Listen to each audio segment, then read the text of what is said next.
கோவை அதிமுக வேட்பாளர் சிங்கை ஜி ராமச்சந்திரன் கோவை தொகுதிக்கு உட்பட்ட பாலமலை, கோவனூர், நாயக்கன்பாளையம் உள்ளிட்ட பகுதிகளில் வாக்கு சேகரித்து வருகிறார். கூடுதல் விவரங்களுடன் இணைகிறார் செய்தியாளர் ராஜேஷ். வணக்கம் ராஜேஷ், விவரங்கள். வணக்கம். கோவை அதிமுக வேட்பாளர் சிங்கை ராமச்சந்திரன் தீவிர பிரச்சாரம் செய்து வருகிறார்.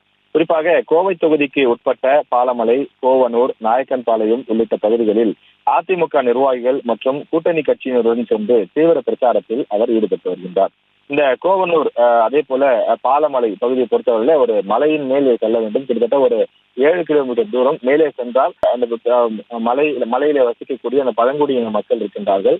அவர்களோடு அந்த பாரம்பரிய நடனம் எல்லாம் ஆடி அதிமுகவினுடைய அந்த கடந்த கால சாதனைகள், இதற்கு முன்பு அதிமுக ஆட்சியில் இருந்த போது என்னென்ன மக்கள் நல திட்டங்களை கொடுத்திருக்கிறார்கள் என்பதை கூறியும், அதே போல மத்திய மாநில அரசுகள் என்னென்ன விஷயங்களை செய்ய தவறியிருக்கிறார்கள் என்றெல்லாம் சொல்லி பல்வேறு குறைகளையும் சுட்டிக்காட்டி அவர் தொடர்ந்து வாக்கு சேகரிப்பில் ஈடுபட்டு வருகின்றார்.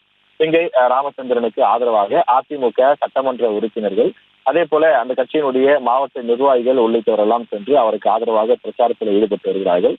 தொடர்ந்து தீவிர பிரச்சாரத்தில் ஈடுபட்டு வரக்கூடிய நிலையில் அதிமுகவினுடைய வேட்பாளர் கிராமமாக சென்று, குறிப்பாக வீடு வீடாக சென்றெல்லாம் சில இடங்களில் பிரச்சாரத்தில் ஈடுபட்டு வருகிறார். தமிழ்நாட்டை பொறுத்தவரையில் கோவை ஒரு முக்கியமான தொகுதியாக, அதாவது ஒரு மும்முனை போட்டி நிலவக்கூடிய ஒரு தொகுதியாக பார்க்கப்படுகின்றது. அனைத்து கட்சிகளும் இங்கு சமபலத்தில் இருக்கக்கூடிய ஒரு முக்கியமான தொகுதியாக பார்க்கப்படுகிறது. எனவே பெரும் பரபரப்புகள் மத்தியிலே இந்த தீவிர பிரச்சாரம் என்பது நடைபெற்று வருகின்றது. செய்திகளை உடனுக்குடனும் துல்லியமாகவும் தெரிந்து கொள்ள சப்ஸ்கிரைப் பண்ணுங்க.